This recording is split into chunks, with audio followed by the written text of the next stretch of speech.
Bonsoir à toutes et à tous. Notre soirée spéciale continue sur les chaînes parlementaires, évidemment consacrée à la censure du gouvernement de Michel Barnier, à ses conséquences pour le pays, ses conséquences pour le paysage politique et ses conséquences pour nous, pour vous, pour les Français. Bonsoir Myriam Ankawa. Bonsoir Thomas Hugues, bonsoir à tous. Journée historique donc au Palais Bourbon. Le résultat du vote est sans appel. Il a été annoncé il y a un peu moins d'une demi-heure par Yaël Braun-Pivet à la tribune de l'Assemblée. Écoutez.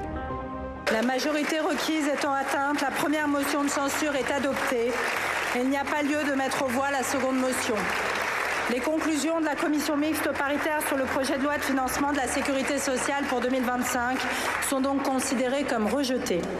En raison de l'adoption de la motion de censure et conformément à l'article 50 de la Constitution, le Premier ministre doit remettre au président de la République la démission du gouvernement. Voilà, motion de gauche adoptée grâce aux voix du RN. Le gouvernement de Michel Barnier est donc renversé ce soir. Et maintenant, que peut-il se passer? Oui, ça fait partie des nombreuses questions auxquelles nous allons tenter de répondre ce soir. Comment sortir de cette crise politique? Qui pour Matignon, la France va-t-elle fonctionner sans nouveau budget? On est ensemble jusqu'à 22h30 avec tout à l'heure un plateau d'invités politiques, sénateurs et députés, et puis un plateau d'experts pour ouvrir cette émission.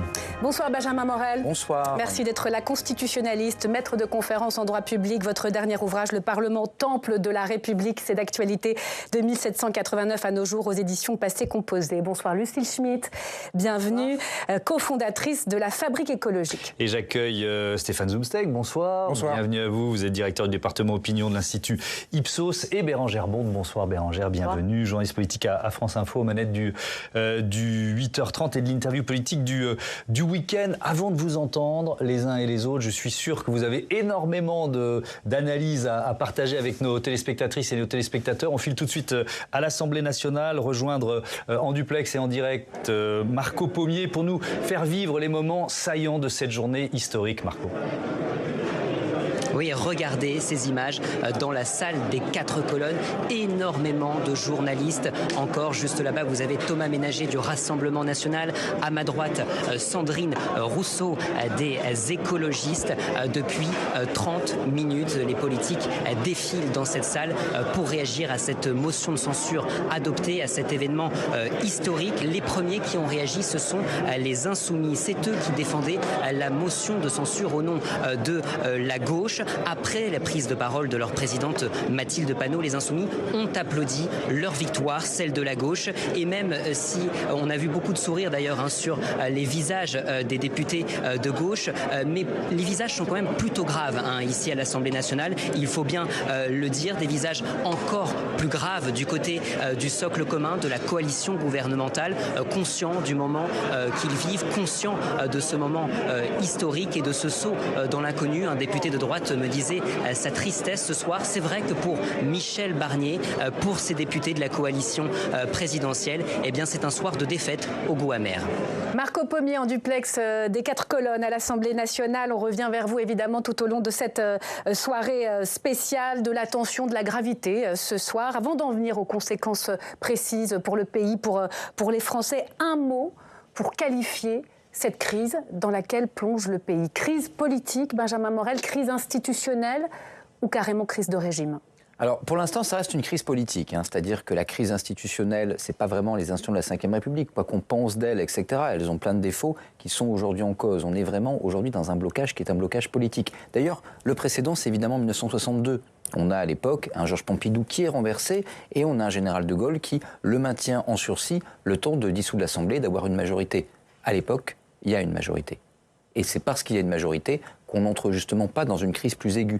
Là, le problème aujourd'hui... C'est très différent. C'est qu'on a un gouvernement renversé et que ce gouvernement renversé, eh bien, on n'a pas non plus d'alternative parlementaire à ce stade-là. C'est-à-dire qu'on peut nommer un nouveau Premier ministre et ça devrait arriver incessamment parce qu'il va falloir à un moment un budget. On peut espérer un Emmanuel Macron qui procrastine un peu moins que d'habitude. Oui, surtout pas, parce que là, on a besoin rapidement d'un budget ou au moins des projets de loi spéciaux, on y reviendra peut-être, mais pour enclencher les impôts l'année prochaine. Il faudra que ça arrive avant le 19 décembre, donc il ne va pas falloir attendre 51 jours. Mais quoi qu'il arrive, le blocage parlementaire, lui, va demeurer à minima pendant 8 mois. Et donc ce blocage parlementaire jusqu'à une potentielle prochaine dissolution. Et ça, évidemment, c'est assez inédit. Lucille Schmitt, Gabriel Attal à la tribune a dit « La politique française est malade ». Est-ce que vous êtes d'accord? Dans quoi le pays bascule ce soir? Oui, c'est exactement ce que je ressens en écoutant Benjamin Morel. C'est une crise politique, mais une crise politique faite avec des acteurs politiques qui se sont beaucoup dégradés.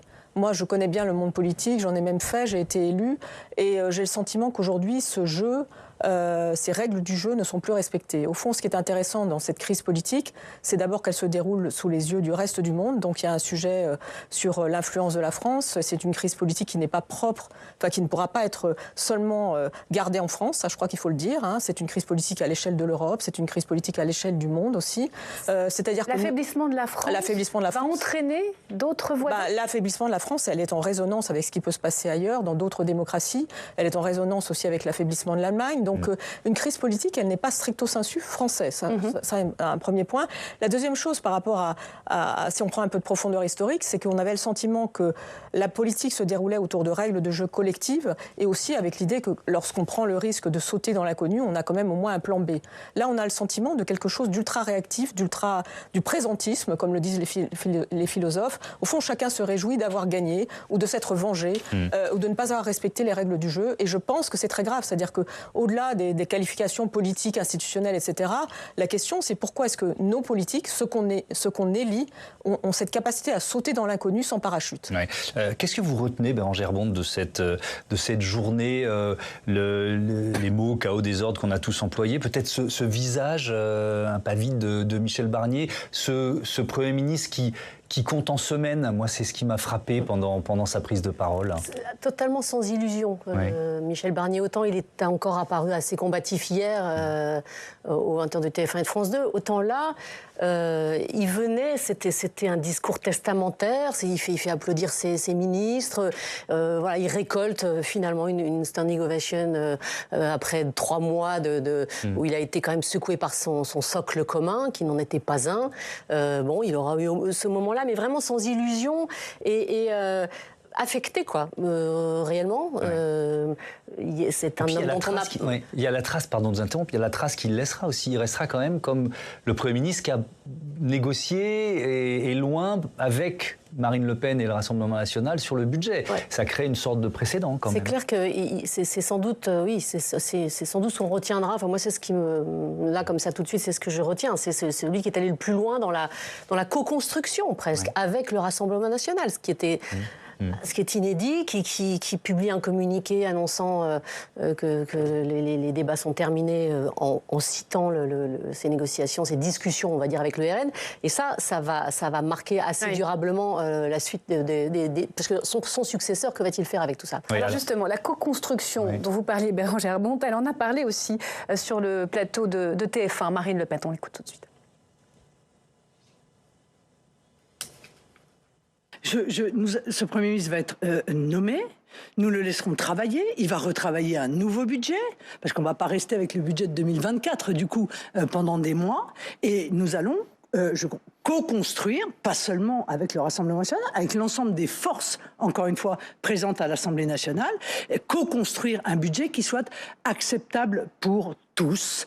Et c'est ce budget-là qui s'appliquera aux Français. Est-ce que vous dites qu'il faut rendre la parole au peuple? Et rendre la parole au peuple, puisqu'on ne peut pas faire d'élection législative avant le mois de juin prochain, c'est une élection présidentielle anticipée? Mais moi, je ne pousse pas, je ne demande pas la démission d'Emmanuel Macron. Voilà, elle ne le demande pas, mais ses troupes le font pour elle. Pas, oui. Stéphane Zumsteg, ce mot de co-construction est quand même très fort. Elle est plus que renforcée ce soir, vous pensez? Alors qu'on sait que Michel Barnier, forcément, s'abîme. Quel est le regard des Français? Pas forcément ceux de sa base électorale. Oui. Comment les Français regardent cette censure inéluctable qui est réelle ce soir? Écoutez, ils ne l'ont pas souhaité. Il y a encore quelques semaines, il y avait un besoin une envie de stabilité. C'est aussi pour ça que Michel Barnier avait été relativement bien accueilli quand il avait pris son poste à Matignon. Et les choses ont un petit peu dégénéré, notamment auprès des électorats les plus radicaux. Alors que les électeurs de Jean-Luc Mélenchon aient toujours été vent debout contre ce gouvernement illégitime, selon eux, ça date du second tour des élections législatives, bien sûr. Mais on a bien vu que l'électorat du RN bougeait, était de plus en plus favorable à cette dissolution. Et Marine Le Pen Pen, elle s'est retrouvée, il y a encore quelques semaines, quelques jours, avant de prendre cette décision, piégée et débordée par sa base. Ce que je trouve intéressant dans sa phrase, dans sa déclaration sur la co-construction, elle est presque en train de nous dire « j'ai censuré une fois, ça ne veut pas dire que je censurerai automatiquement ». Oui, mais alors qui va tomber dans le piège une seconde fois, pardon. C'est aussi essayer d'assurer une sorte de synthèse, parce que le vrai problème de Marine Le Pen, il n'y avait pas de bonne solution pour elle, tactiquement ou stratégiquement. Tout est risqué. Censurer, c'est risqué. Ne pas censurer, c'était risqué. Le choix qu'elle a fait, c'est de censurer parce qu'il y a une réelle tension entre sa base électorale, qui, pour une part, en tout cas, est très radicale et très anti-système, et qui ne voulait plus de Michel Barnier, pour plein de raisons, évidemment, et aussi sa tactique électorale de récupérer, dans les mois ou dans les années qui viennent, des franges de l'opinion qui, jusqu'à présent, lui échappaient, les seniors notamment, mais pas que, et les gens qui restent fidèles à la droite républicaine, mais des segments qui lui ont longtemps échappé, mais où elle progresse significativement d'élection en élection. Donc à la fois rassurer sa base et aussi rassurer on va dire, les milieux libéraux et conservateurs au sens de la droite classique. Donc il y a une part de rationalité politique aussi. Ah mais moi je trouve ce qu'elle fait là, c'est pas dans l'irrationnel selon vous. Alors la question c'est qui va porter le chapeau? Parce qu'au fond, celui qui apparaîtra comme le plus gros responsable de cette censure sera perdant. Quand on regarde Bérangère monte la une du Parisien ce matin, les apprentis sorciers. Ce sont Jean-Luc Mélenchon et Marine Le Pen les principaux artisans de cette censure, de cette crise. Est-ce que les Français vont voir ce duo-là comme nos confrères du Parisien ou pas, à votre avis? Moi, je pense que, en tout cas, Marine Le Pen, et pour rebondir sur ce que disait Stéphane Zumseg et sur ce que vous dites là, Marine Le Pen a quand même pris, pour moi, prend un risque assez important. Et pour tout vous dire, je continue à pas être complètement convaincue par l'opportunité du choix qu'ils ont fait. C'est-à-dire qu'ils étaient en train d'installer, depuis ces derniers mois, cette fameuse stratégie de la cravate, enfin, quelque chose de respectable qui permettait d'élargir leur base électorale. Ils ont manifestement fait le choix de revenir à leur base. Bon, en politique, c'est classique, mais ils en resteront à leur base, enfin, en cas de prochain scrutin.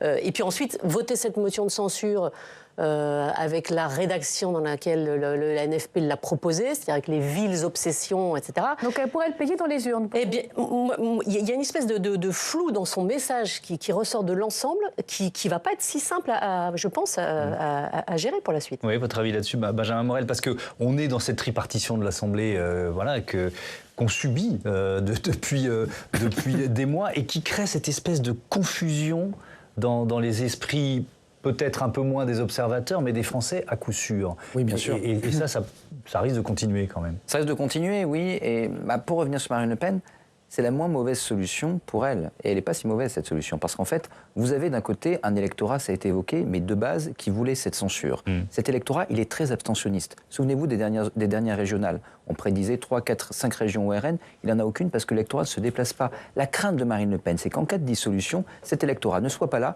et qu'elle tombe de 120 à 50 députés, ce qui là pose un vrai problème parce que la marche vers 2027, elle est ratée. Et là, il y a besoin de tenir ça.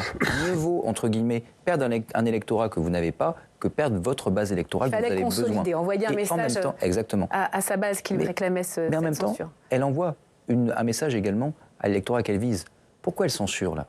Parce qu'on ne revalorise pas les petits retraités. Les retraités qui gagnent pas mal. Et donc, ce faisant, qui vous a protégé? Je suis pas sûr que les Français aient entendu ce message. Non, les retraités, si. Les socles communs, non, ils ne vous ont pas protégé. Moi, j'ai été jusqu'au bout. Deuxième élément, le socle commun a annoncé que demain, ce serait l'effondrement du pays s'il y avait une censure. Ce ne sera pas l'effondrement, parce qu'il y a des solutions juridiques. Et donc, ce n'est pas l'effondrement. La crédibilité d'une Marine Le Pen qui aura dit en censure, il y aura quand même un budget, elle ne sera pas forcément totalement décrédibilisée si demain, en effet, le pays continue à tourner. Marine Le Pen qui a été apostrophée nommément, il la regardait pendant sa prise de parole par Laurent Wauquiez, le président des députés LR. Écoutons cet extrait. La réalité, c'est que sans vos voix, Madame Le Pen, la France insoumise ne pourrait rien. La réalité, Madame Le Pen, c'est que vous vous apprêtez à voter. Vous vous apprêtez à voter pour ceux qui traitent les policiers d'assassins. La réalité, Madame Le Pen, c'est que vous vous apprêtez à voter pour ceux qui traitent les terroristes de résistants. Quand on lit le texte de la motion de censure, on comprend l'hypocrisie qui est derrière. Juste le texte de cette motion de censure. Un texte qui dénonce les plus viles obsessions de l'extrême droite. Et vous allez voter cela. Un texte qui explique qu'il ne faut pas revenir sur l'aide médicale d'État. Et vous allez voter cela. Un texte qui explique qu'il ne faut pas de loi d'immigration plus ferme. Et vous allez voter cela.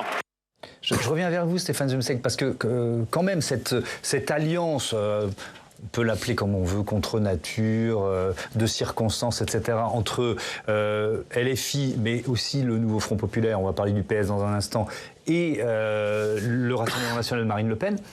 Les électeurs le perçoivent comment? Enfin, il y a quand même une contradiction idéologique sur un certain nombre de grands thèmes que là, Laurent Wauquiez rappelait. Il y a peut-être une contradiction politique en termes de théorie politique, mais il n'y a pas de contradiction pour les électorats quand on les prend un par un. Oui. Peu importe pour un électeur du RN, et même, je pense, peu importe pour un électeur de la France insoumise, qu'on fasse chuter le gouvernement avec les voix des députés d'un autre parti. Ce qui compte, c'est le résultat. Et ça en dit long aussi sur le degré d'hostilité et parfois de détestation que ce socle commun a su susciter. D'abord, il y a la Macronie avant les dernières... il y a Emmanuel Macron, pardon, et sa majorité étriquée avant les élections législatives, et il y a ce sentiment, pour les uns, pour tous d'ailleurs, de s'être fait voler, à tort ou à raison, de s'être fait voler le résultat. Les électeurs du RN se sont fait voler les élections parce que Jordan Bardella n'a pas pu aller à Matignon. Et pourquoi? Parce qu'il y a eu un barrage républicain absolument, dans leur esprit, contre nature, et presque scandaleux, quelque part. C'est du vol. Et de la même manière... Donc il y a eu un barrage contre nature, donc nous aussi, on peut... Donc pourquoi nous ne se permettrait pas? Et de la part de l'électorat le plus radicalisé à gauche, de toute façon, ce qu'il faut, c'est la chute d'Emmanuel Macron, ou de la continuité, ou de la nouvelle version dans leur esprit d'Emmanuel Macron, c'est-à-dire Barnier et la droite, et peu importe les moyens utilisés, ce qui compte, c'est le résultat. Donc, cette incohérence politique, je ne suis pas persuadé que ce soit un moteur pour freiner ces électorats-là. Un mot sur la gauche ce soir. Les Insoumis, c'est très clair, revendiquent la maternité ou la paternité de la chute de Michel Barnier. Écoutez Mathilde Panot, Lucille Schmitt, on parle des socialistes juste après. Enfin, le gouvernement Barnier est tombé, ainsi que son budget violent. Nous savions depuis le premier jour de ce gouvernement que ce gouvernement allait tomber pour une raison toute simple. Il était une provocation au vote des Français et des Françaises fait le 7 juillet. Censurer Barnier, c'est respecter le vote des Français, c'est respecter la souveraineté du peuple. Et c'est par notre motion, déposée par la France insoumise et le nouveau Front populaire, que ce gouvernement a été renversé. Pas par celle du Rassemblement national qui, comme d'habitude, n'a servi absolument à rien, si ce n'est à nous faire perdre 2 mois, puisque nous avions présenté dès le départ, lorsque ce gouvernement illégitime avait été présenté, une motion de censure en octobre que le Rassemblement national avait refusé de voter. Voilà, la censure rêvée de Mathilde Panot il y a 3 mois est enfin réalité. Lucille Schmitt et le PS, vous connaissez ce parti. 66 députés, ils auraient pu sauver Michel Barnier. Pourquoi ne l'ont-ils pas fait? Parti de gouvernement, François Hollande vote la censure ce soir. Est-ce que c'est compréhensible pour les électeurs socialistes?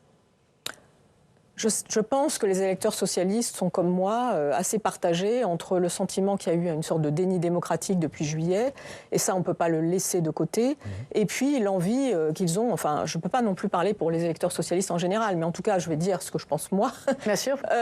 Moi, ce que je pense, c'est qu'il y a un sujet sur les frictions entre le Parti socialiste et la France insoumise, qu'on voit bien que la France insoumise continue à assumer une sorte de leadership du nouveau Front populaire, et que ça pose un problème aux socialistes, parce que, d'une certaine façon, dans une période compliquée, avoir la culture de gouvernement pourrait être un atout maître. Et en fait, on voit bien que depuis plusieurs semaines, les socialistes se posent la question de la manière dont ils vont utiliser cet atout maître, et par ailleurs se sentent coincés par l'épée de Damoclès de la nouvelle dissolution qui va sans doute, enfin qui pourrait advenir d'ici, 1 an après la première dissolution, donc en juillet.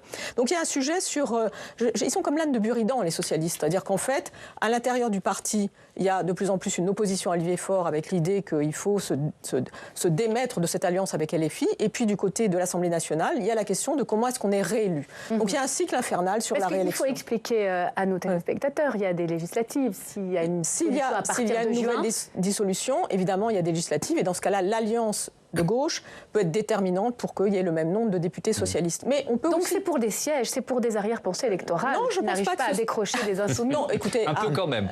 Il y a plusieurs choses. Il y a évidemment une question de réélection. Évidemment, ça fait partie des calculs politiques. Et pourquoi pas? Je crois que les socialistes ne sont pas seuls à faire des calculs politiques.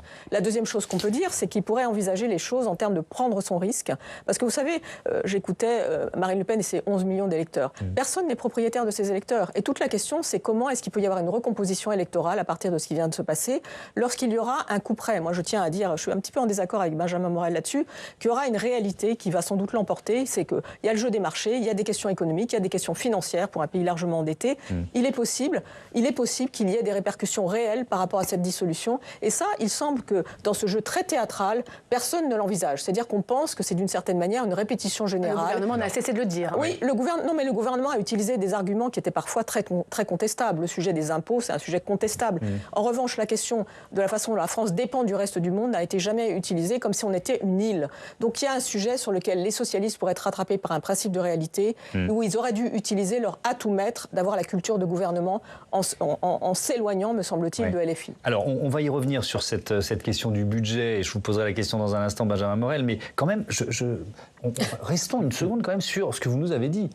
François Hollande, ancien président de la République, qui vote la censure, Bérengère Bonde.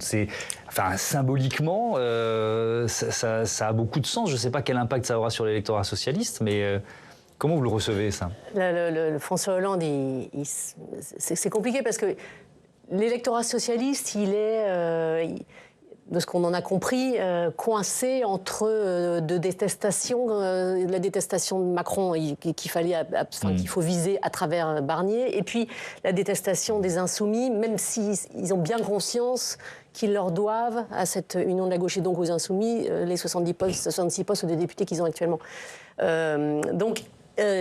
François Hollande, au milieu de ça, qui est au cœur aussi de la détestation, pour le coup, l'échec ce qui est considéré comme l'échec du quinquennat Hollande n'est toujours pas digéré. Donc de mon point de vue, ça ajoute encore un peu plus de trouble à la perception, à la compréhension de ce que veulent les socialistes. Ils ont un congrès dans quelques mois, la succession d'Olivier Faure qui est ouverte. Beaucoup d'échéances internes et pas beaucoup d'intérêt général. Voilà, exactement. Alors, si Michel Barnier est le Premier ministre le plus éphémère de l'histoire de la Ve République, le plus grave, c'est que la France n'a pas de budget ce soir. Benjamin Morel, c'est le vrai problème. Expliquez-nous très concrètement ce qui va se passer. On nous dit Premier ministre démissionnaire peut quand même prendre des mesures d'urgence pour sauver une loi spéciale, le budget de 2024 à la place de celui de cette année qui vient. Alors pour l'instant, il y a deux voies. D'abord, on est relativement tôt dans le mois de décembre. Et il n'est pas impossible qu'on puisse avoir des budgets votés au 31 décembre, dès lors qu'on a un gouvernement rapidement nommé. Donc il va falloir attendre 51 jours, etc. Ça mérite une explication. Ça veut dire que le budget au Sénat, ici même, le budget de l'État, il est en discussion, il ne tombe pas. Alors, il est suspendu de pour l'effet l'instant. de la chute de Michel Barnier. C'est suspendu, c'est-à-dire que la conférence des présidents va décider qu'en effet, il n'y a pas de gouvernement. Donc, qui est-ce qu'on met au banc pour discuter le budget ? On ne sait pas, donc on suspend le budget et donc on le met au frigidaire. Mais si demain vous avez un nouveau gouvernement, il a deux choix. Il peut soit reprendre ce budget, et ça continue. Là, ce qui a été fait par Yael Braun-Pivet, c'est acter le rejet du PLFSS. Donc du budget de la sécurité sociale devant l'Assemblée nationale. Qu'est-ce qui se passe ? Le rejet des conclusions de la CMP plutôt. On a un budget du PLFSS qui sort du Sénat, il retourne à l'Assemblée. Et un nouveau gouvernement peut l'inscrire à l'ordre du jour en mettant quelques gros amendements marqués PS ou RN, en espérant que ça passe. Ou bien on peut redéposer un texte. Vous y croyez à ce scénario-là ? J'y viens. Oui, potentiellement, pourquoi pas ? C'est-à-dire qu'en soi, le budget aujourd'hui, l'immense partie du budget ne pose pas problème. Il y a quelques éléments clés. Si jamais vous voulez éviter une motion de censure, vous pouvez modifier ces éléments clés par amendement. De toute façon, ça repart sur une discussion dans laquelle tout le monde pourra déposer des amendements. Michel Barnier, démissionnaire, peut être celui qui porte la suite du budget ? Attention, ça implique de nommer un nouveau gouvernement, parce qu'aujourd'hui, sinon, on risque d'avoir une procédure parlementaire bloquée. On n'a jamais eu, sous la Ve République, de projet de loi discuté avec un gouvernement démissionnaire. Ça serait le cas pour une loi spéciale, comme pour un budget, ce serait quoi qu'il arrive compliqué. Donc soit on continue avec le même budget, soit on en dépose un nouveau sur la base de l'ancien. Ça peut aller très vite. Vous savez, le record pour voter une loi sous la Ve République, c'est 1 jour et demi. Donc pour un budget, ça sera un peu plus compliqué. Vous faites un 49 alinéa 3 à l'Assemblée et le Sénat joue le jeu, c'est jouable avant le 31 décembre. Et la loi spéciale, en quelques mots, de quoi on parle ? La deuxième voie, c'est en effet la loi spéciale. La loi spéciale, ce sont des lois prévues à l'article 45 de la loi organique relative aux lois de finances qui permettent en fait d'autoriser le gouvernement à prélever les ressources, à prélever les recettes. autrement dit à prélever les impôts. On peut les moduler, hein, c'est-à-dire qu'on entend beaucoup parler de barème, de l'impôt sur le revenu, etc. On n'a pas de recul, on n'a pas de précédent, mais on pense qu'on peut jouer sur cette loi pour adapter ça. Alors attendez, ça veut dire que les 300 000 Français qui se retrouveraient assujettis au barème de l'impôt sur le revenu parce que la loi spéciale lui appliquerait, n'appliquerait pas l'inflation de 2025 par un amendement à la loi spéciale, ces 300 000-là pourraient finalement être épargnés? Ou par un article. Parce que ça intéresse les Français, c'est leur pouvoir d'achat. Ou par un article que vous rentrez dans la loi spéciale. Attention, pas de recul encore une fois, mais je ne vois pas un juge, pas de recul, je ne vois pas un juge censurer une loi spéciale et mettre l'État dans une situation catastrophique parce qu'il refuserait une définition trop élargie de la loi spéciale. Donc c'est possible pour les dépenses fonctionnaires, etc. Pour les dépenses fonctionnaires, etc. Là, c'est une reconduction tacite du budget 2024. C'est 2024 qui bégaye sur 2025. Ça aussi, c'est gérable, quoi qu'il arrive. Que ce soit fin 2024 ou début 2025, loi spéciale ou pas loi spéciale, ça ne nous exemptera pas de voter un budget. Autrement dit, c'est une façon temporaire de passer quelques jalons, mais en janvier, février ou mars, il faudra un budget. Comme vous le dites très bien, les trois blocs seront toujours là. C'est ça. Et tous les opposent. Les compromis d'hier sur le budget, impossibles, seront possibles demain à partir de janvier? Ce qu'il faut avoir en tête, c'est que ce sera la même Assemblée. Donc tout le sujet, c'est que moi j'écoutais les interventions. Éric Ciotti nous a dit que c'était un budget socialiste. Les socialistes, LFI nous a dit que c'était un budget d'extrême droite. Donc on a affaire à des gens qui sont irréconciliables. En même temps, il y a un certain nombre de déclarations qui ont été faites par les uns et par les autres en disant « mais dès qu'il y aura eu dissolution, brusquement on va trouver l'esprit de compromis, mais sur la base chacun de notre programme ». Donc on est dans une situation absolument ubuesque. Vous savez, on dirait les Shadocks, on dirait une mauvaise pièce de boulevard. Donc comment imaginer, par rapport à ce que disait Benjamin Morel, qui est très intéressant, théoriquement, donc on pourrait s'en sortir, mais ce qu'on n'imagine pas, c'est que le jeu des acteurs, la sociologie du pouvoir, nous permettent réellement de le faire. Et là, il y a un sujet sur le comportement, me semble-t-il, des acteurs politiques aujourd'hui. J'en reviens à ce que je disais tout à l'heure, il y a une manière de se comporter qui me semble être irresponsable. Et on n'imagine pas que ce coup de semonce, puisque chacun a un grand sourire, hormis Michel Barnier, par rapport à cette dissolution, on imagine assez mal qu'ils changent, étant donné que pour eux, ils estiment qu'ils ont fait un coup fumant. Alors on y va sur la sortie de crise potentielle. Oui, Emmanuel Macron qui est rentré d'Arabie Saoudite en fin d'après-midi, intervention annoncée au JT de 20h, enfin une allocution en tout cas demain à 20h. Bérangère Bonte, on a connu un Emmanuel Macron hésitant pour nommer tous ses premiers ministres à peu de choses près, sauf peut-être Édouard Philippe. Là, il va devoir aller vite, sauf qu'il y a quand même une configuration politique très compliquée.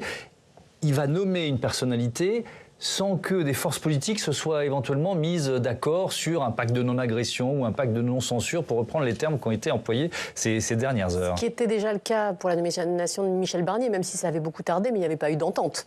Et c'est probablement d'ailleurs, si on peut l'appeler comme ça, le péché originel. L'absence de programme, de quelques grands thèmes sur lesquels les uns et les autres se seraient entendus. Donc effectivement, la difficulté, c'est que là, cette fois-ci, il a encore moins le temps, si je puis dire. C'est la raison pour laquelle son entourage pousse depuis quelques jours pour trouver d'ores et déjà la solution. Ses proches nous disent qu'il devrait aller très vite cette fois. Voilà, il y a des noms qui circulent et que faut-il en penser? À vrai dire, c'est un peu toujours les mêmes, des François Bayrou. Alors on va les voir justement. En tout cas, on en a sélectionné 4. En tout cas, ceux qu'on a entendus le plus souvent cités aujourd'hui. Et qui représentent politiquement des espaces assez distincts. Bernard Cazeneuve, centre-gauche. François Bayrou, centre par excellence, Sébastien Lecornu, centre droit, proche du président de la République, et Bruno Retailleau, droite de la droite. Et là, tous ceux qui ont été nommés aujourd'hui et qui ne sont pas sur nos photos sont très très énervés. Oui. Et ils ont peut-être paradoxalement plus de chance. On nous parle de Roland Lescure. Oui, il y a beaucoup de noms qui circulent. Il y en a un nouveau qui a surgi là du chapeau, sorti du chapeau, c'est François Baroin ces dernières heures. Absolument. Avec un peu les mêmes caractéristiques que François Bayrou, c'est-à-dire une forme de compatibilité ou de non-agression vis-à-vis du RN qui serait un élément... Alors, quel est l'objectif à remplir? La non-agression vis-à-vis du RN ou raccrocher un centre-gauche? Pardon Myriam, mais je vous interromps parce qu'on va donner la priorité au direct. Marco Pommier est avec Thomas Ménager pour une réaction tout de suite. On vous donne la parole, Marco. Oui, Thomas Ménager, Michel Barnier et son gouvernement sont tombés. C'est historique. Quelle réaction ce soir? Est-ce qu'il y a un regret du côté du Rassemblement national? Non, la seule solution aujourd'hui de protéger les Français, c'était de censurer. Donc bien entendu, de manière grave, parce que ce n'est pas une solution que l'on prend à la légère. Nous avons fait le choix de protéger les Français de 30 à 40 milliards d'augmentation d'impôts, d'une désindexation des retraites, d'une augmentation du coût des charges, du coût du travail sur les entreprises. Et donc aujourd'hui, ce gouvernement et surtout ce budget tombe. Et demain, je l'espère, il y aura un nouveau gouvernement et un nouveau budget. On se mettra au travail dans l'intérêt des Français. C'était le seul objectif de cette censure, bloquer un mauvais budget pour les Français.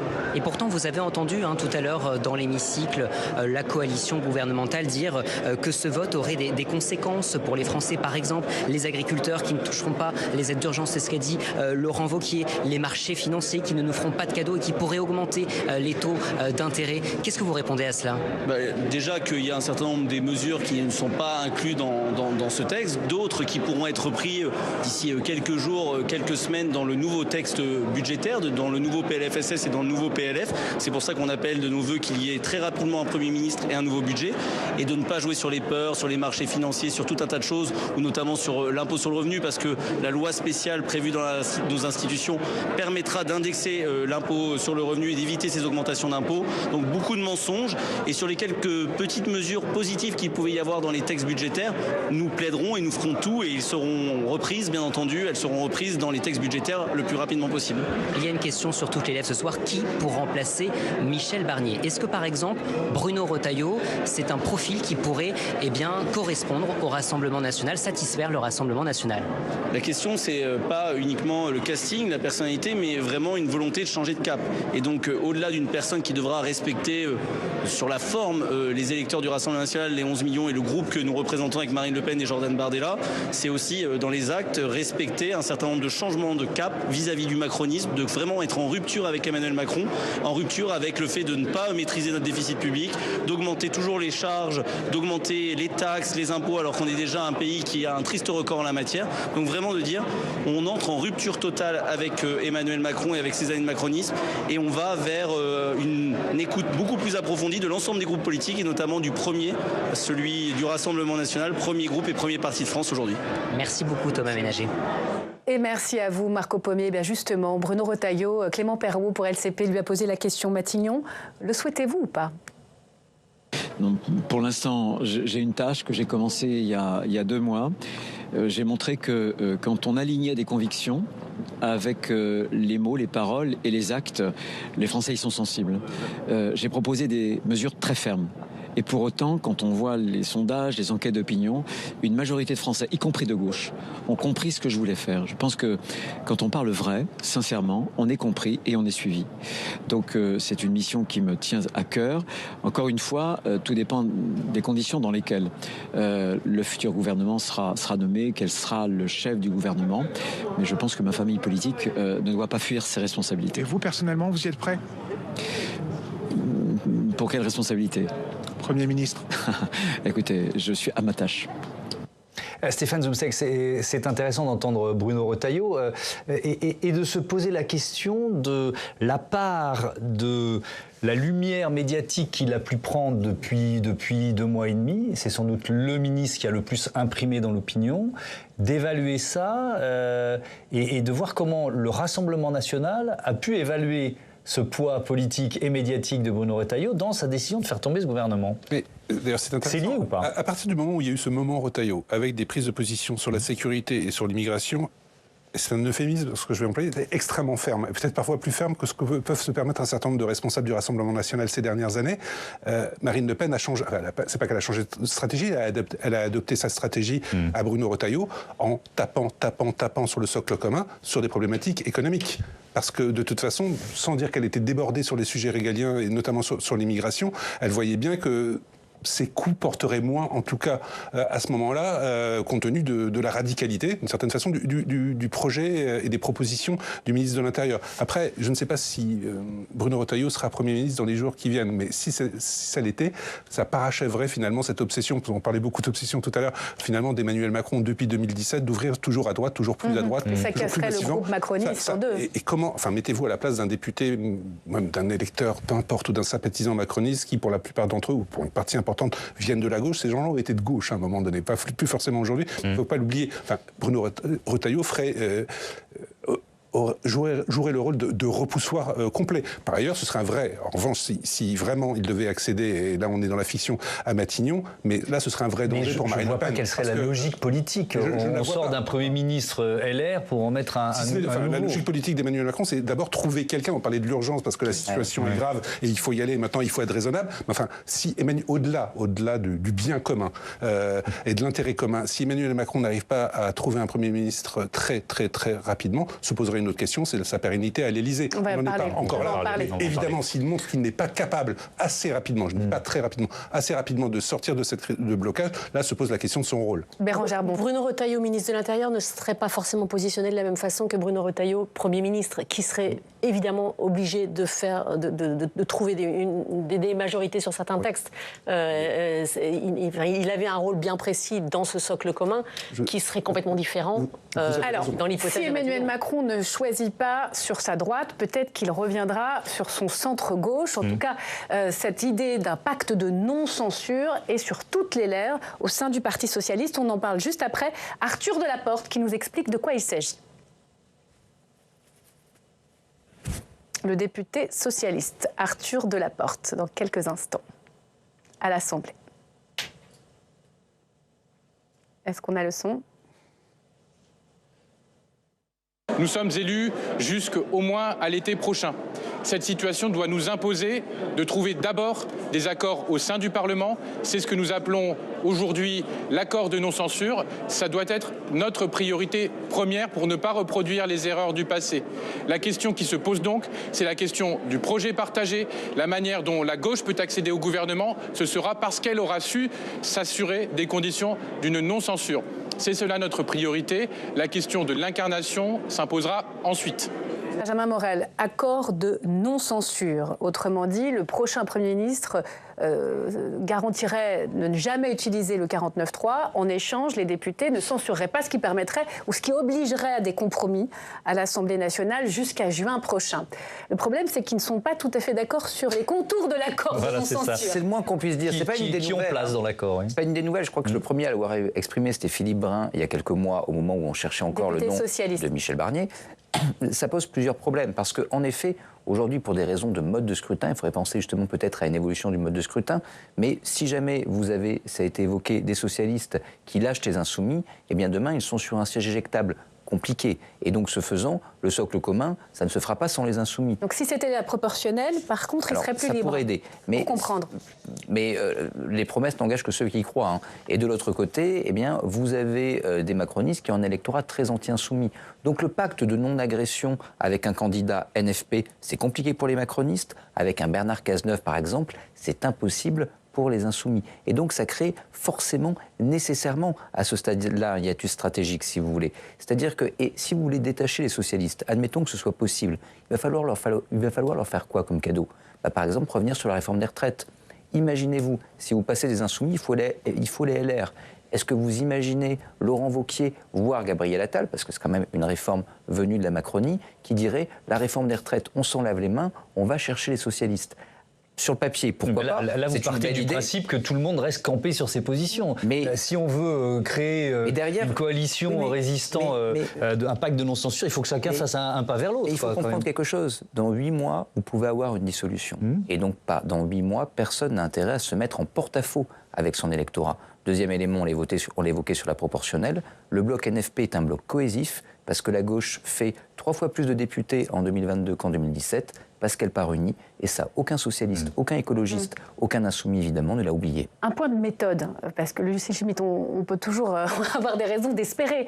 La gauche dit arc républicain.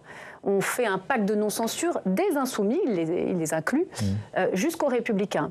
Les macronistes disent on enlève les insoumis, on part des socialistes jusqu'aux républicains.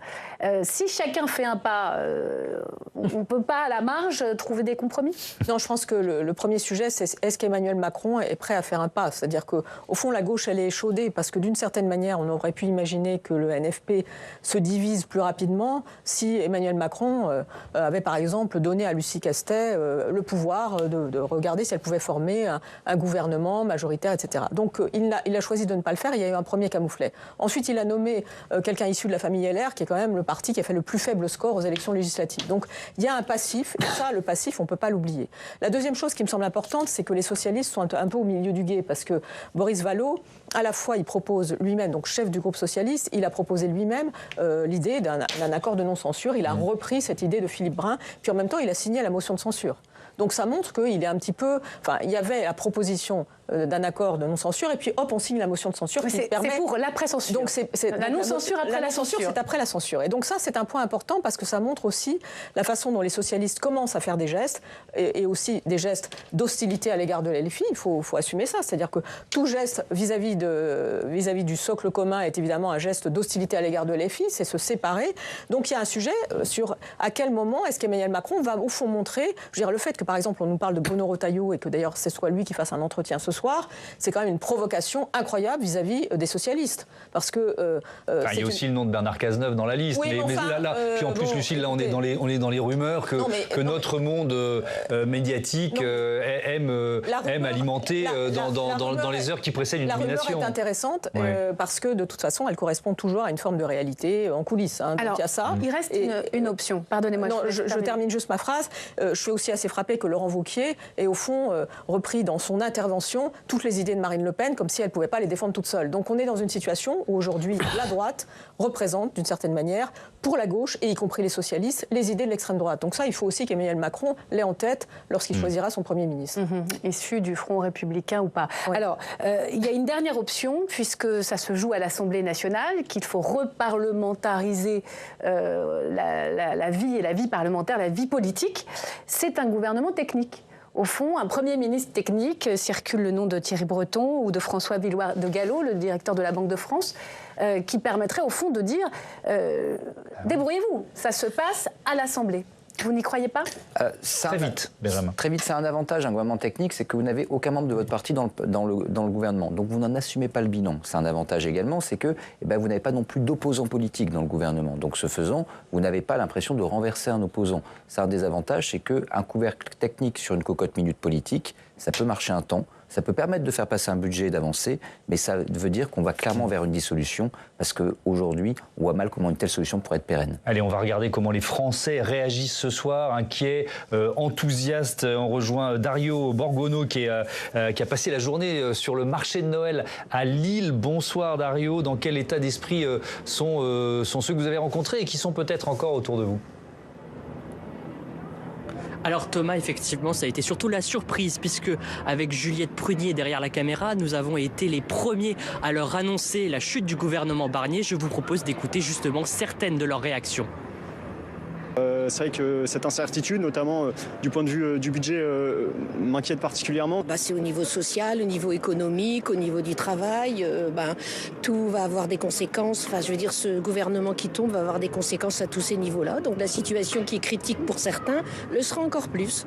Ma réaction, c'est que ça montre que quand on n'écoute pas le vote démocratique à l'issue des élections législatives, le gouvernement ne peut pas tenir à vouloir tout passer par 49.3. Moi, je pense que c'est un signal fort qui a été envoyé aux députés de la majorité présidentielle et des Républicains. On a remis un gouvernement qui était celui que le président Macron a voulu mettre et pas celui que les Français voulaient. Donc je dirais qu'aujourd'hui c'est une suite logique. Après de dire, comme le disent des gens, ça va pas aller mieux demain, peut-être. Eh bien oui, nous avons rencontré des gens. Pour évoquer l'instabilité politique de la France ce soir, plusieurs Lillois ont évoqué aussi la situation d'un pays situé à quelques kilomètres d'ici, la Belgique, qui a un gouvernement démissionnaire depuis le 9 juin dernier. On se compare, on se rassure peut-être. Merci beaucoup Dario Borgono. Ce débat s'achève. J'aimerais très rapidement que vous nous donniez votre sentiment pour la suite.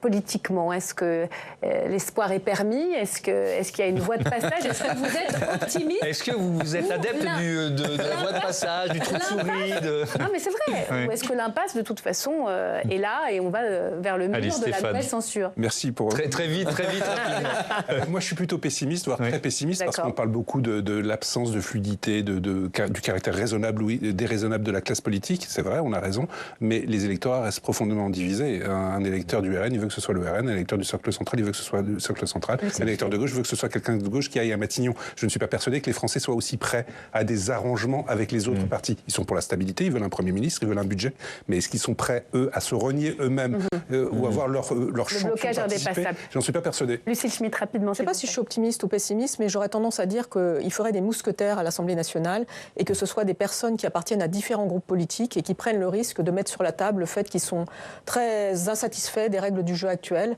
et que ces mousquetaires, ils peuvent être une dizaine, mais qu'au fond, ils y aillent comme une espèce d'avant-garde. C'est comme je suis écologiste, je suis pour les avant-gardes. Vers à moitié plein ou vide Plutôt à moitié vide. Et en l'occurrence, quand vous disiez impasse, moi j'ai échangé cet après-midi avec une ancienne grande voix du PS qui me parlait de thrombose de l'Assemblée. C'est-à-dire tout ça, tout ça va être bloqué. Et peut-être qu'il faut aussi rappeler ce que Michel Barnier dit tout à l'heure. Attention, c'est pas parce qu'on censure que la réalité budgétaire disparaît. Ouais. Et sans parler de chaos, il y a quand même... on va le voir sur les marchés financiers, on peut l'imaginer en tout cas, une forme d'inquiétude et d'incertitude qui n'est pas très... Marchés financiers et partenaires européens, on sera à Bruxelles dans notre seconde partie d'émission. Moi, je suis partagé. Je dirais plutôt optimiste à court terme, tout bêtement, parce que je ne pense pas que le RN ait intérêt à recensurer une seconde fois sur un budget à court terme. Et donc, on peut arriver à trouver un modus vivendi. En revanche, à long terme, et là, je rejoins tout à fait ce qui a été dit, le paysage politique morcelé, ce n'est pas un fait de la dissolution là. C'est quelque chose de beaucoup plus structurel. Il n'est pas sûr d'ailleurs que demain, une dissolution donne une majorité absolue. Et donc, l'ingouvernabilité, c'est peut-être pas un accident, c'est peut-être plutôt notre avenir. Merci beaucoup. Merci à vous. On va continuer à débattre avec des députés, des sénateurs dans un instant. Merci d'être venus. Notre édition spéciale continue. Mais d'abord, retour sur cette folle journée de censure avec Fabien Recker. Par 331 voix, l'Assemblée nationale a voté la censure du gouvernement. À la sortie de l'hémicycle, la présidente des députés insoumis salue un moment historique. Le seul souverain en République et en démocratie, c'est le peuple. Le seul souverain, c'est ce peuple qui, à tout moment, peut décider que nous pouvons changer le cours de l'histoire. Avant le vote, Michel Barnier avait pourtant tenté une dernière fois de convaincre l'Assemblée nationale, mettant en garde sur la situation budgétaire de la France qui avait contraint son action. Cette réalité, elle reste là. Écoutez-moi bien, elle ne disparaîtra pas par l'enchantement d'une motion de censure. Mais son sort était scellé avant même l'examen de la motion de censure portée par le nouveau Front populaire, qui a dénoncé un gouvernement minoritaire et illégitime, coupable de s'être plié aux injonctions du RN. Les socialistes en ont appelé à l'alternance à gauche. Préférez-vous négocier avec une gauche au pouvoir que certains jugent imparfaite, mais avec laquelle vous partagez la plupart des combats républicains ? Ou continuez-vous à courber l'échine aux injections de Madame Le Pen ? Marine Le Pen, qui, elle, a assumé une alliance de circonstances avec la gauche pour faire tomber le gouvernement, malgré les concessions de Michel Barnier envers son camp. Les petits pas qu'il a timidement et très tardivement tentés ne peuvent s'appeler des concessions, ce sont des miettes. La politique du pire serait de ne pas censurer un tel budget, un tel gouvernement, un tel effondrement. Si les oppositions ont répété que la chute du gouvernement n'entraînerait pas le chaos, le socle commun, au contraire, a dénoncé les conséquences de la censure qui prive provisoirement la France de nouveaux budgets. Il semble aujourd'hui que l'extrême droite et l'extrême gauche aient décidé de baisser ensemble le pouce. La responsabilité de ces députés est immense. Sans PLF, pas de hausse des moyens de nos ministères régaliens. Sans PLF, c'est la trahison assurée, garantie des engagements faits à nos agriculteurs. Par votre irresponsabilité, vous allez enfoncer la France dans une crise économique et financière. L'appel n'a pas été entendu. Comme le veut la Constitution, Michel Barnier doit maintenant remettre sa démission ainsi que celle de son gouvernement à Emmanuel Macron, 3 mois après avoir été nommé à Matignon. Comment sortir de cette crise politique? Que peut faire Emmanuel Macron? Qui sont les perdants parmi les Français? On en débat avec nos invités. Jean-François Husson, bonsoir. Bonsoir. Bienvenue, vous êtes sénateur LR, les Républicains de Meurthe-et-Moselle et rapporteur général du budget au Sénat. Julien Houdoul, bonsoir. Bonsoir. Et bienvenue, député Rassemblement National de Lyon. Bonsoir Jean-René Cazeneuve. Bonsoir. Bienvenue à vous, député Ensemble pour la République du Gers. Et bonsoir Alexandre Ouzy. Bonsoir. Bienvenue à vous, sénateur socialiste de l'Oise. Ouzy, pardonnez-moi, je corrige. Alors pourquoi avez-vous voté la censure? On va s'interroger d'abord avec vous, Julien Houdoul. Marine Le Pen s'est-elle moquée de Michel Barnier? Voulait-elle vraiment négocier? Marine Le Pen et les députés du Rassemblement national ont voté la censure pour protéger les Français, pour protéger leur pouvoir d'achat, pour les protéger d'un budget extrêmement mauvais, une saignée fiscale supplémentaire qui était bien pire que celle qui nous avait été proposée l'an dernier. Nous avons laissé sa chance à Michel Barnier, il faut quand même le rappeler. Nous ne l'avons pas censuré a priori comme les groupes de gauche avant que ce gouvernement ne se mette au travail. Nous avons proposé des solutions pour réduire les déficits, pour faire des économies, pour rendre du pouvoir d'achat aux Français. Pas du tout. Pas du tout. Nous avons constaté malheureusement que M. Barnier était sourd aux préoccupations et aux attentes de nos 11 millions d'électeurs et de leurs représentants, les députés du Rassemblement national. Et vous savez, dans ce débat-là, nous, on a la confiance de nos électeurs.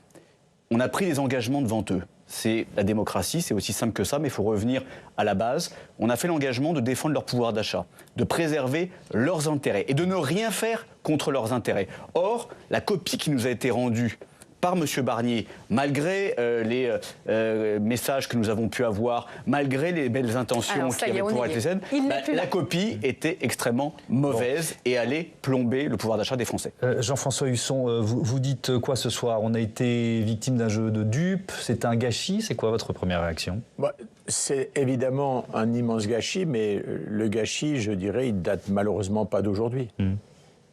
Si on regarde simplement, puisqu'on est en pleine période budgétaire, et c'est sur un des deux budgets que la censure est arrivée à l'Assemblée nationale, c'est malheureusement une dégradation de nos comptes publics. Alors, souvent, les Français se désintéressent de ces questions budgétaires, mais moi, j'ai apprécié, en tous les cas, j'ai entendu une partie de l'intervention et du discours de Michel Barnier.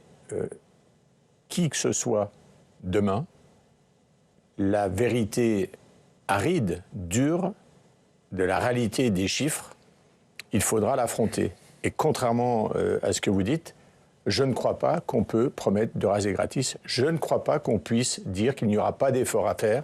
Il faut d'abord, c'est vrai, réduire nos dépenses publiques, mais quand les comptes publics ont dévissé de plus de 50 milliards en moins d'un an, on ne peut pas promettre, je dirais, sans qu'il y ait des efforts.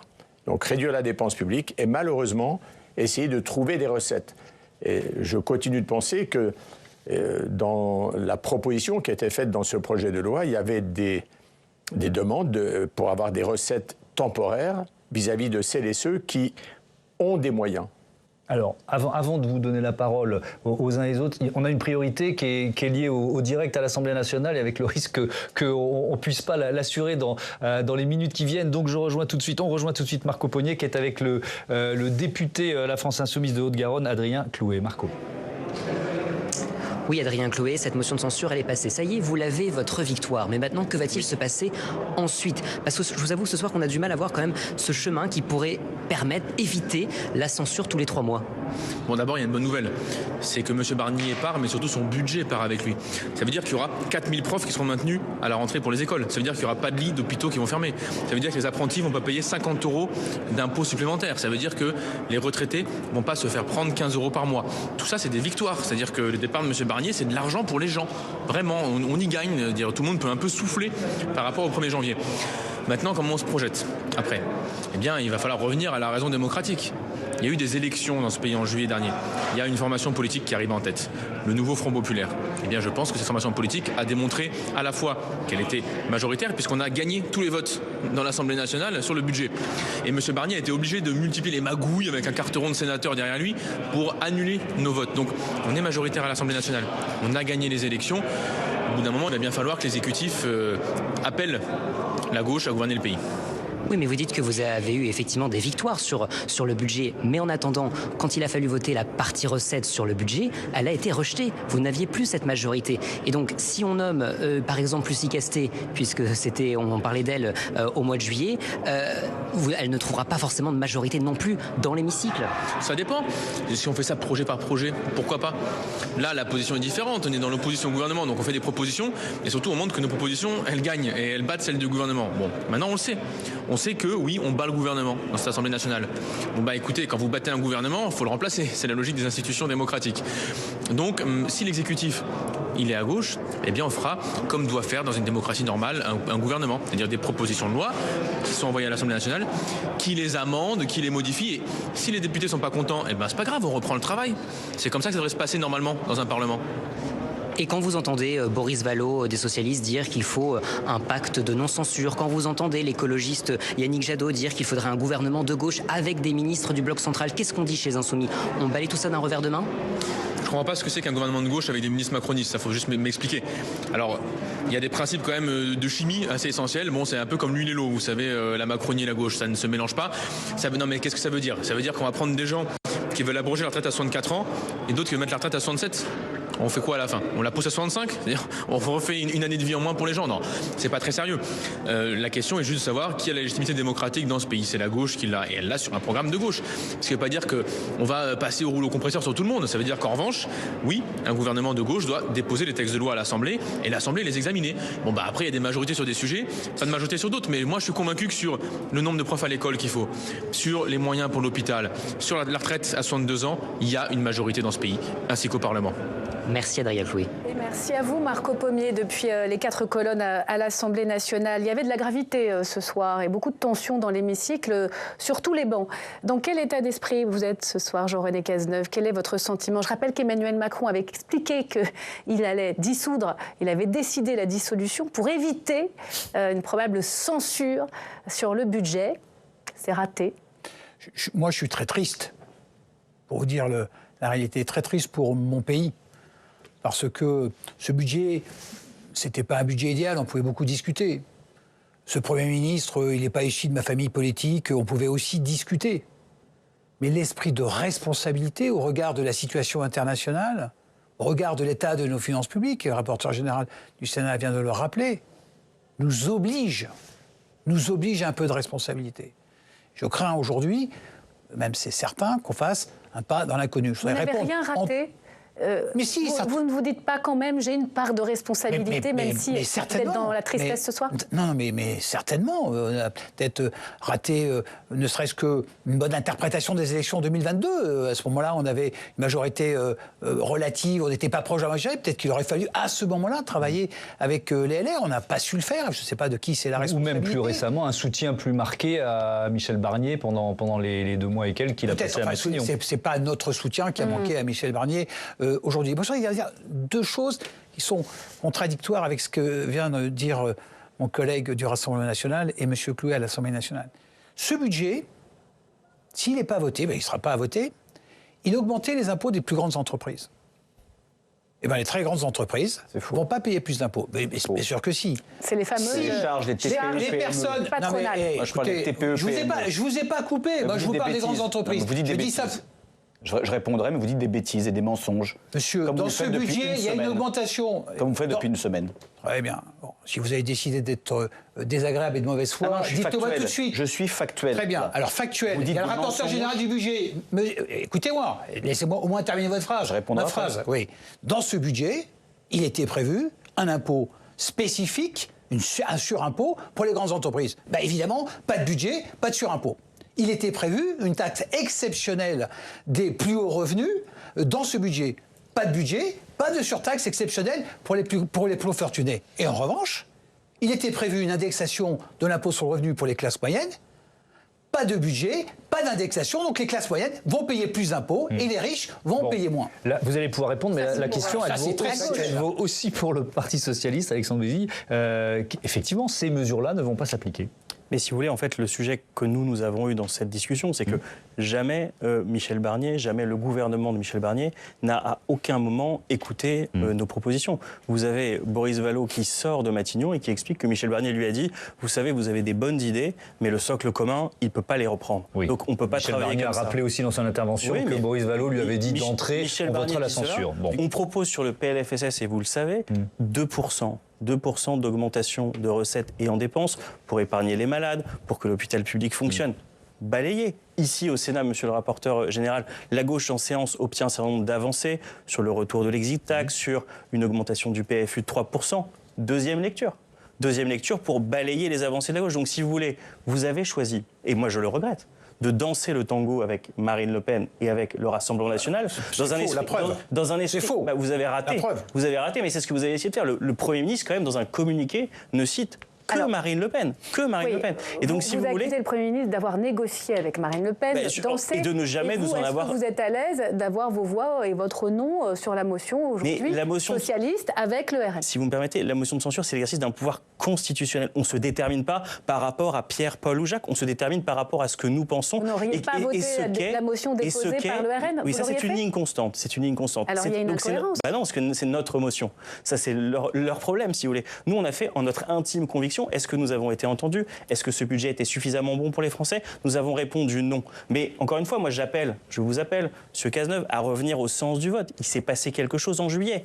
Il y a des gens qui ont fait des désistements les uns les autres au second tour. Donc si vous pensez ce que vous avez fait, que ce n'était pas juste de l'opportunisme politique, eh bien il faut à ce moment-là faire ce que disait Boris Vallaud, c'est-à-dire la non-censure, et faire ce qu'a dit, bien sûr, de me dire, je le dis poliment, mais je le dis avec fermeté, c'est-à-dire il y a un vrai sujet sur le sens. Il y a un avant et un après la main tendue au RN avec Michel Barnier. En fait, si vous voulez, il y a un avant et un après, c'est-à-dire que s'ils reviennent à des meilleurs sentiments, on peut rediscuter, mais ce qu'a dit Adrien Clouet me semble fondamental, c'est-à-dire, en fait, aujourd'hui, nous sommes arrivés en tête, donc quelle est notre proposition? Un gouvernement de gauche, ouvert sur une assemblée de front républicain, avec cette garantie qui est de dire, si un gouvernement de gauche est nommé, permettez-moi, on vous parle pour l'avenir, vous ne pouvez pas dire que c'est faux, vu que c'est une proposition. Donc, avec un gouvernement qui s'engage à ne pas utiliser le 49.3, c'est-à-dire aller au bout du compromis, à faire en sorte qu'il y ait un accord entre les partis qui ont fait le Front républicain. Allez, voilà, c'est au moins une proposition sur la table. J'en vois pas d'autres qui ont été énoncées ce soir. Il faut éviter de refaire le match. Qu'est-ce qui s'est passé en juillet? Deux événements très importants, et tout le monde ici pourra témoigner. Le premier, c'est Jean-Luc Mélenchon qui dit le programme du NFP, rien que le programme du NFP. Fermez les portes, il n'y a plus rien à voir.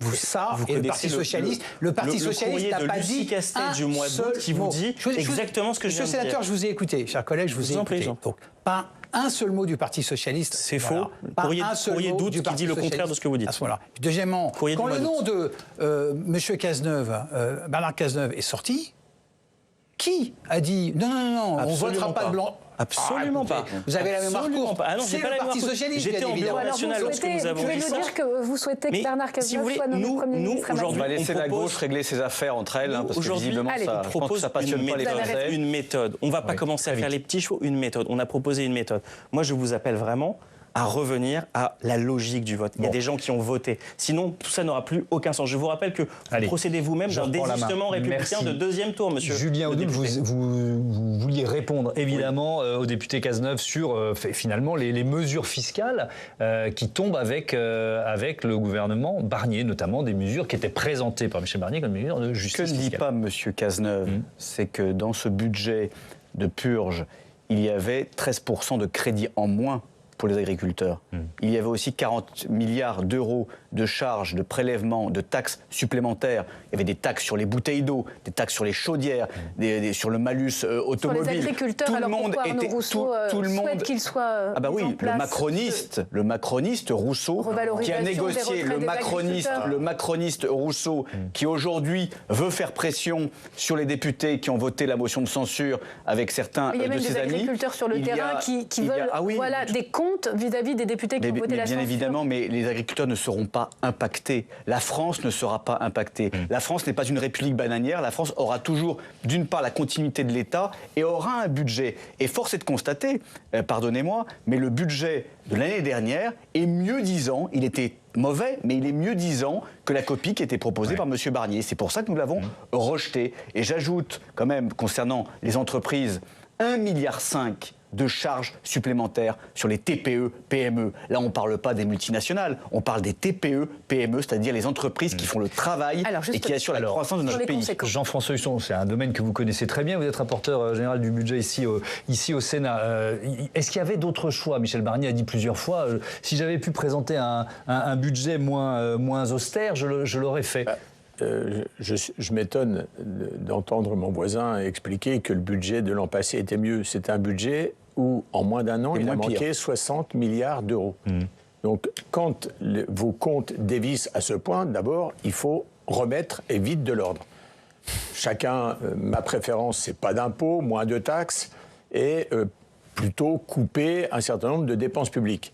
Mais vous n'êtes pas à la bonne hauteur en ne faisant que ça. Enfin, donc j'ai dit, on a posé ici au Sénat un principe, pas de ligne rouge. D'abord baisser les dépenses publiques et après regarder justement pour éviter là où on allait demander éventuellement des efforts supplémentaires, plutôt vers celles et ceux qui ont le plus de capacité contributive, donc plutôt les entreprises qui ont fait des profits importants, plutôt les hauts revenus avec des contributions exceptionnelles, si possible temporaires et ciblées. Il faut regarder les réalités en face. Et les retraités. Tout le reste, je vais vous dire, c'est juste du baratin. C'est bon pour les champs de foire, mais quand il faudra demain continuer à tenir les comptes, à regarder les Français et à redresser la situation, moi je vais pouvoir regarder les Français dans les yeux. C'est difficile, mais on doit la vérité aux Français. On est dans un état d'urgence budgétaire. Qu'est-ce qu'on risque exactement? Qu'est-ce qu'on risque précisément? Qu'est-ce qu'on risque, pour se figurer les choses dans la vie quotidienne? De mon point de vue, dans la vie quotidienne, je vais vous dire ce qui risque de se passer aujourd'hui. Quand les Français et quand le monde extérieur regarde un pays qui est déstabilisé, eh bien, tout risque de déraper. Je dis bien tout. À la fois les conditions financières vis-à-vis de nos partenaires. La bourse de Paris est en hausse. La bourse de Paris est en hausse.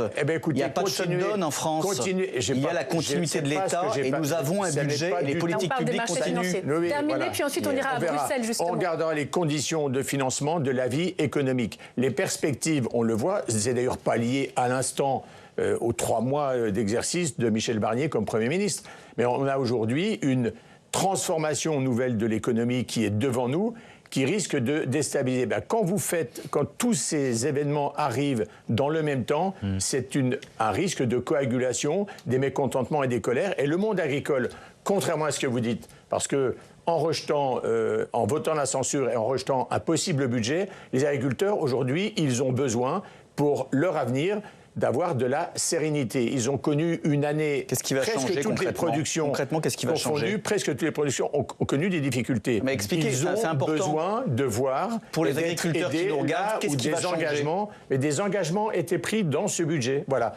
Vous n'en voulez pas, vous assumez. Chacun s'assume. Non, mais attendez, les engagements dont vous parlez pourront être intégrés dans la prochaine loi de finances rectificative pour 2025, qui sera le premier travail du prochain gouvernement. Voilà. Et nous avons proposé un certain nombre d'amendements, mais il n'y aura pas de retard pris. Alors, comme promis, on va maintenant voir, parce que vous nous le dites, il y a effectivement le regard des marchés financiers, puis il y a le regard de nos partenaires européens. On file à Bruxelles tout de suite retrouver Thibault Enoch. Oui, je peux vous dire que la chute du gouvernement Barnier a été suivie de près ici à Bruxelles, où la crise française inquiète particulièrement. Il faut dire que la nomination de Michel Barnier à Matignon avait été accueillie favorablement en Europe. Michel Barnier, l'ancien commissaire européen, ancien négociateur du Brexit, avait bonne réputation ici à Bruxelles et on espérait qu'il pourrait dénouer la crise politique française. Si lui n'y est pas parvenu, qui pourra y parvenir, s'interrogeait tout à l'heure à haute voix un eurodéputé qui le connaissait bien. L'échec du gouvernement Barnier enfonce un peu plus les Européens dans le doute quant à la capacité de la France à sortir de l'ornière. Autre inquiétude, le timing de cette chute du gouvernement Barnier, alors que l'Allemagne fait face elle aussi à une situation de crise politique. La perspective d'une double chaise vide française et allemande inquiète les Européens, car elle risque de placer l'Union européenne en position de faiblesse à un moment clé, notamment avec l'arrivée de Donald Trump au pouvoir. Mais la menace qui alarme le plus ici à Bruxelles, c'est évidemment la question financière suite à la chute du gouvernement. Rappelons que la France avait été placée en procédure de déficit excessif à l'été par la Commission européenne et que dès son arrivée au pouvoir, pouvoir, Michel Barnier avait adressé à la Commission un plan de redressement du pays avec le rejet du budget. Ce plan tombe à l'eau. Alors, la Commission européenne n'a pour l'instant pas officiellement réagi. On pense que les 27 feront preuve de patience avec la France, mais la question c'est que feront les marchés financiers?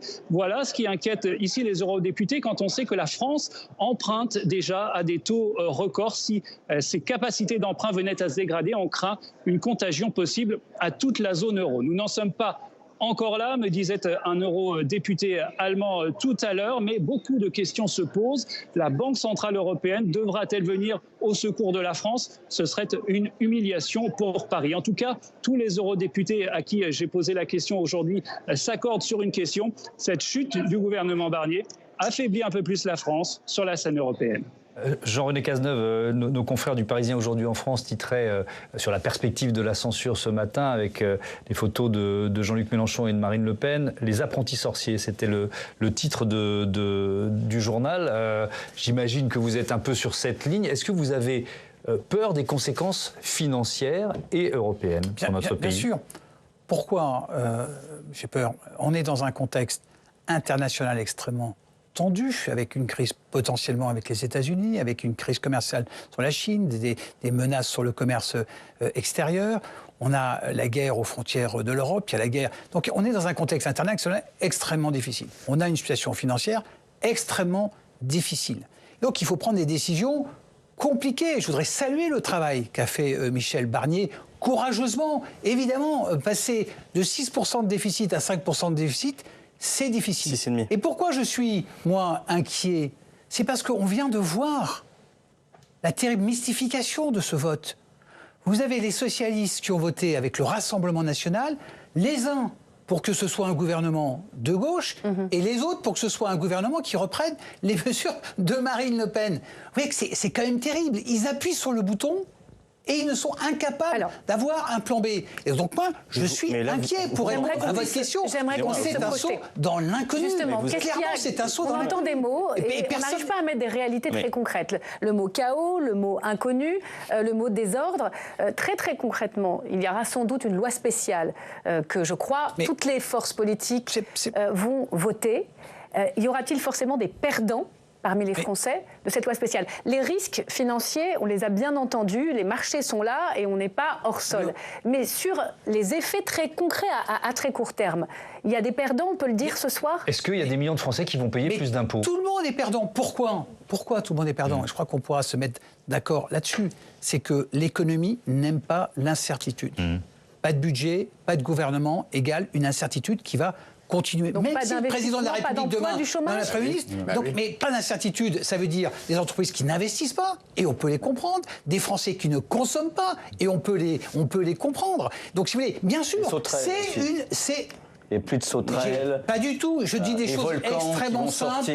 Écoutez, franchement, arrêtez vos effets de communication. On a l'impression que c'est l'apocalypse. C'est pas l'apocalypse, monsieur. Alors qu'on a épargné aux Français des souffrances supplémentaires. Monsieur, l'incertitude, vous avez peut-être travaillé dans une entreprise, c'est vrai que c'est jamais quelque chose qui est très agréable. Qu'est-ce que vous savez de ma vie, monsieur Cazeneuve? Probablement pas. Avec les conneries que vous dites, franchement, c'est certainement pas. Premièrement, je vous demanderai d'être poli. Oui. Deuxièmement, mais ça montre bien que vous êtes un petit peu aux abois.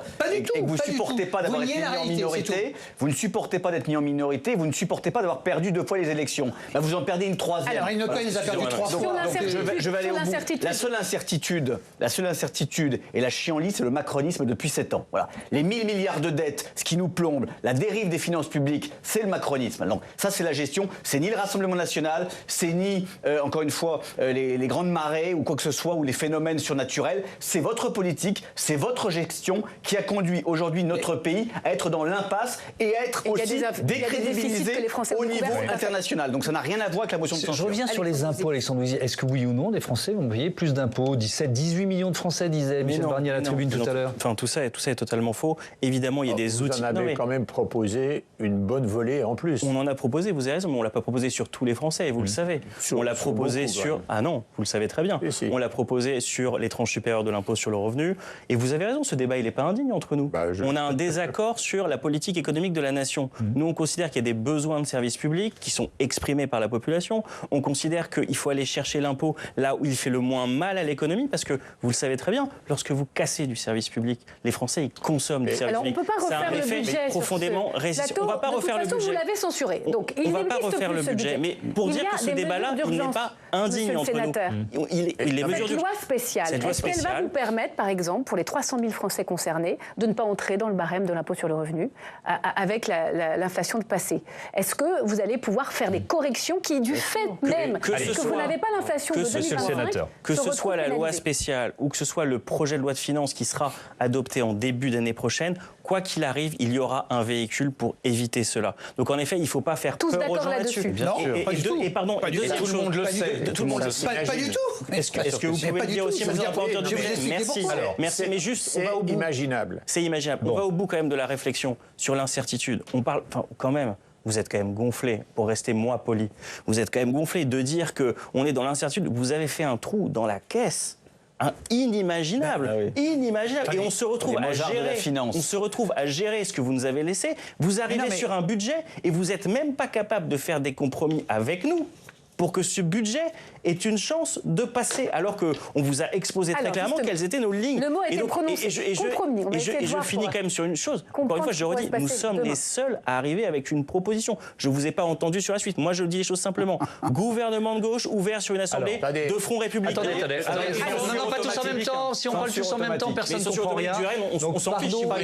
Excusez-vous, monsieur le sénateur, on va reprendre la main quelques secondes avec Myriam pour vous proposer de nous projeter un petit peu dans l'avenir, parce que là on rentre quand même dans une période en tout cas inédite et avec pas mal d'inconnus. Écoutons les différentes hypothèses rassemblées par Aurélien Romano. Un gouvernement démissionnaire ne peut qu'expédier les affaires courantes. Donc, tant que Michel Barnier reste en poste, il ne peut pas reprendre l'examen du budget, sauf urgence. Pour éviter de se retrouver sans budget à la fin de l'année, le gouvernement peut faire adopter une loi spéciale afin d'assurer la continuité de l'État pour payer les fonctionnaires et prélever l'impôt. Le gouvernement présente un projet de loi spécial qui représente 1/12 du budget de l'année précédente et qu'il demande au Parlement de voter en urgence pour répondre à des impératifs financiers. Ce cas peut aussi arriver si un nouveau gouvernement n'a pas le temps de faire adopter un budget avant la fin de l'année. En revanche, un nouveau gouvernement pourra reprendre les textes dans leur parcours législatif, car une motion de censure n'est pas une dissolution, elle ne met pas un terme à tous les textes en cours. Le renversement du gouvernement par l'Assemblée nationale, c'est un peu comme un remaniement ministériel. Une nouvelle équipe voudra de toute façon amender le budget en fonction des nouveaux équilibres. L'avenir de ce budget dépend donc du casting. Les pistes évoquées à ce stade reprennent certains noms qui circulaient cet été au sein du bloc central. Sébastien Lecornu, actuel ministre des Armées, ou le président du Modem, François Bayrou, sont des hypothèses. Du côté LR, les noms du ministre de l'Intérieur, Bruno Retailleau, et du maire de Troyes, ancien ministre du Budget, François Barouin, circulent. Du côté gauche, Lucie Castet ne semble plus faire l'unanimité au sein du NFP, et le nom de Bernard Cazeneuve n'est pas soutenu par la direction du PS.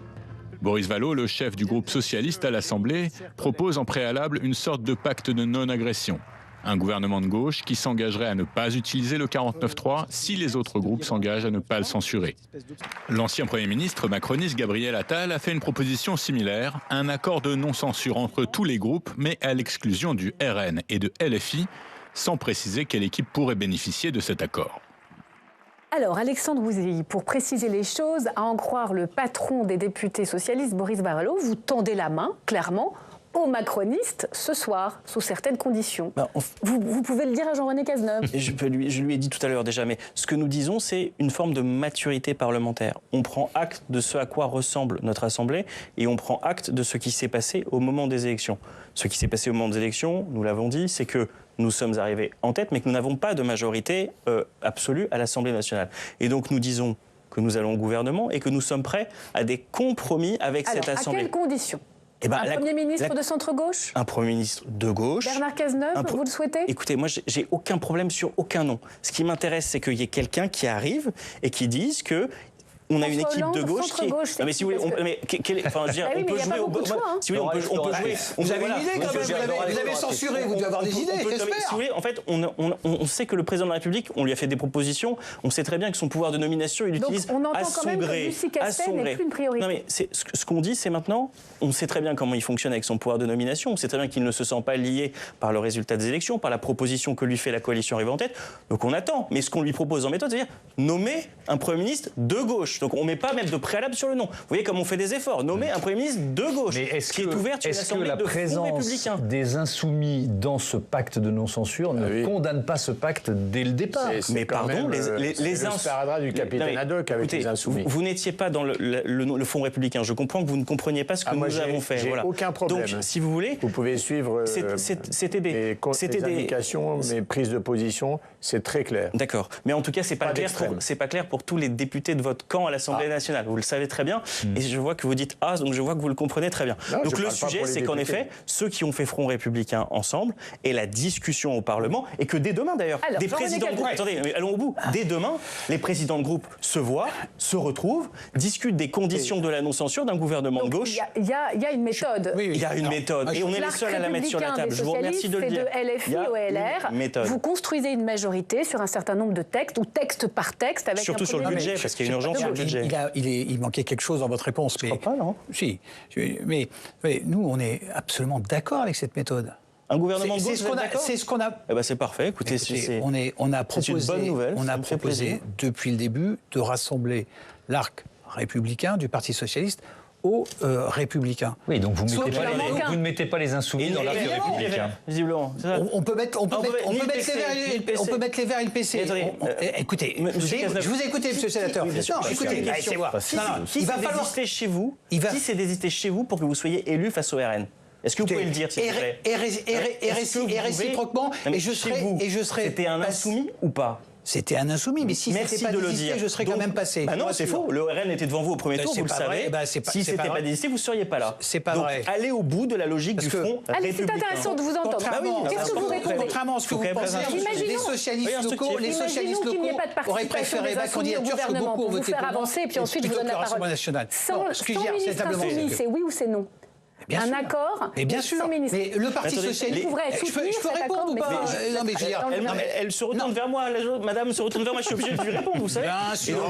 Je dis les choses simplement. Ah là, c'est moi qui vais prendre. Allez, terminé. Le Parti socialiste. Écoutez, nous on est très ouverts. Je veux dire, Bernard Cazeneuve a été évoqué très sérieusement au mois de juillet. Donc bien sûr qu'on est ouvert, on le dit depuis le début. Et Gabriel Attal l'a répété. Sauf qu'il va falloir que le Parti socialiste, un jour ou l'autre, décide. Mais il y a une... Soit il gouverne avec le bloc central, soit il gouverne avec les indépendants. Je prends la masse. On voit que c'est compliqué de vous entendre et vous mettre d'accord. Une hypocrisie. Cette partie de la table prend beaucoup la parole depuis quelques minutes. Jean-Luc Mélenchon, depuis des mois, et vous le savez très bien, a dit qu'il ne faisait pas de la question de la participation ministérielle un sujet pour les insoumis. Donc arrêtez de faire semblant qu'il y ait des faux débats sur ce sujet. Julien Audoul, vous l'attendez avec impatience, ce pacte républicain transitoire pour pouvoir le combattre, j'imagine? Alors déjà, cet échange a eu quand même le mérite de rappeler les alliances des législatives qui nous ont conduit à la situation de blocage avec ce grand parti unique qu'est Jean-Luc Mélenchon, à M. Attal, désistement anti-républicain, Magouille, tout ce que les Français détestent et qui a empêché le changement qui était salutaire dans notre pays. Il y a quand même une majorité de Français qui ont voté contre vos candidats. Et il y a surtout un premier parti de France et un premier parti à l'Assemblée nationale et 11 millions de Français qui sont totalement écœurés de ce qu'ils ont pu entendre. Et vous, au tribunal, ils ne sont pas écœurés de ça? Ensuite. Vous ne voulez pas en parler, vous avez raison. C'est suffisamment honteux pour ne pas en parler. Monsieur, parce que vous dites n'importe quoi. Ensuite, la question, c'est véritablement sur le prochain gouvernement. Si je peux avoir, parce que j'ai un bruit de fond là. C'est pas un bruit de fond, c'est la vérité. J'ai du parasitage. Si vous voulez que je vous sorte toutes les affaires du Parti socialiste. On va rester sur les conséquences de la censure ce soir. Il me faudrait 3 heures. S'il vous plaît, messieurs. Il me faudrait 3 heures. C'est suffisamment lourd et grave. C'est une journée historique qu'on traverse tous ensemble. Donc on essaye de ne pas s'interrompre. Allez-y, monsieur. Tout le monde. Voilà. Donc ce que je veux dire, le président de la République va nommer un prochain gouvernement. Visiblement, il veut nommer un Premier ministre en 24 heures, si j'ai bien vu. Et ensuite, il y aura surtout un changement de méthode, parce qu'il ne s'agit pas d'avoir un casting. On peut nommer Tartampion, Goldorak ou que sais-je. La réalité, c'est qu'il faut un changement de méthode avec des propositions du RN qui soient reprises, qui ne sont pas celles du RN, qui sont celles de 11 millions de Français. réduction des déficits publics, lutte contre les gaspillages, lutte contre la fraude sociale, arrêt de l'immigration de guichet social. Les Français en ont marre de payer pour les autres. Suppression des agences aussi totalement inutiles, baisse des contributions européennes notamment, et rendre de l'argent aux Français. On est un pays très riche, qui est surtout très mal géré depuis 7 ans, et il y a beaucoup d'argent que les Français doivent retrouver. Restons sur cette hypothèse d'un pacte de non-agression, pacte de non-censure, avec notamment le chef des députés socialistes à l'Assemblée, qui l'a rappelé et l'a proposé de nouveau dans son intervention. C'était cet après-midi à l'Assemblée. Boris Vallaud. Un Premier ministre de gauche conduisant la politique de la nation, en cohérence avec la volonté de changement des électeurs qui nous ont fait confiance, et une Assemblée qui cherche des compromis et les majorités les plus larges autour de quelques priorités pour répondre à l'urgence et aux attentes des Français. C'est cela que nous appelons un accord de non-censure pour gouverner sans 49.3. Nous pouvons convenir ensemble, tout président de groupe ayant bénéficié du Front républicain, d'un accord de méthode pour y parvenir. C'est une construction politique difficile, je le sais, mais c'est la seule possible et raisonnable devant nous. Jean-François Husson, le Parti républicain serait-il prêt à participer à un pacte de non-censure avec ceux qui viennent de faire tomber le gouvernement d'une certaine façon? Moi, je vais vous dire, la non-censure, je ne dis pas que je n'y crois pas et que je ne sais pas ce que c'est. Je pense qu'il faut prendre les choses différemment. Par principe, moi, je rejette les deux extrêmes. Et je pense qu'il faut, aujourd'hui, on est dans une situation, de mon point de vue, extrêmement grave. Il faut donc que le président de la République, au pire, je lui envoie un message, je ne prends pas grand risque, il faut agir vite, et il faut avoir une équipe restreinte, prête à combattre. Et dans le combat... Mais avec quel équilibre politique? Avec l'équilibre de toutes les forces politiques. Union nationale? Mais bien sûr, il faut une coalition. Je ne sais pas si on peut aller jusqu'à l'union. C'est-à-dire aller... Sans les extrêmes. Sans les extrêmes, c'est assez simple. Les socialistes républicains, vous êtes assez proche de ce que proposent les macronistes. Donc on reste au socle commun, quasi. Je vais vous dire, je n'ai pas de problème. Ils ne veulent pas changer. Avec les socialistes. C'est l'esprit de résistance et de redressement. Alors, donc, moi, je ne rejette rien. Pourquoi pas LFI? Personne.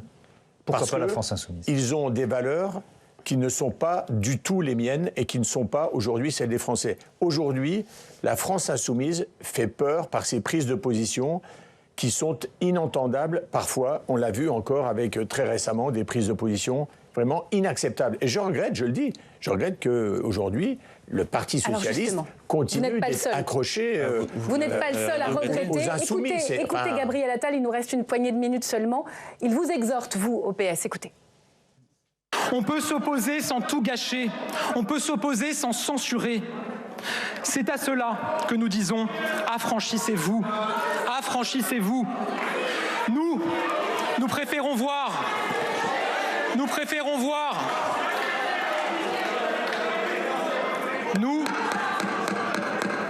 Nous préférons voir le courage de ces quelques députés de gauche, de ces députés indépendants qui ont refusé de signer et d'apporter leur voix à la motion de censure signée par Jean-Luc Mélenchon.